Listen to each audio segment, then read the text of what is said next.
আছি প্রকৃতির মাঝে। আজকে চা খাবো এখানে টং দোকানে, আর প্রকৃতি ঘুরে দেখব।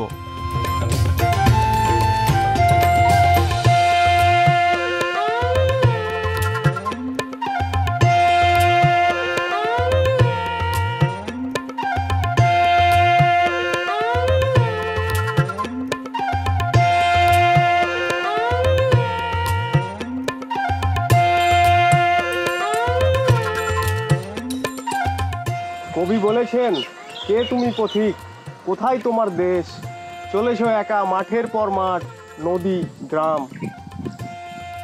এই পিছনের পথটা দেখতে পাচ্ছেন, মেঠো পথ। এখানে মানুষ ক্লান্ত হয়ে গেলে এরকম একটি গাছের নিচে আরাম করে। তো এই গাছের ছায়াটা অনেক গুরুত্বপূর্ণ, এই জন্যে বিভিন্ন জায়গাতে বলা হয়েছে গাছ লাগিয়ে মানুষের স্বস্তি দেওয়ার জন্য। এটাতে সবের যেমন বিষয়টাও আছে, তেমনি মন থেকে একটা শান্তি পাওয়া যায়। এখন শুরু হয়েছে ধান কাটার মৌসুম, তাই চারিদিকে প্রচুর ব্যস্ততা। কৃষকদের যেন দম ফেলার সময় নেই।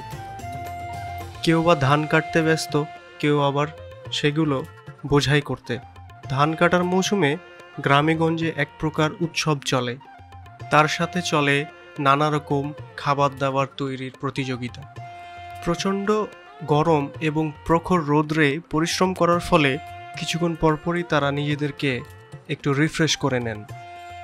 এই মাছটি এখনই এই পাশের জমি থেকে উঠে আসলো, ফসল থেকে এসে আমাকে বলছে যে আমার কয়েকটা ছবি তুলে দাও।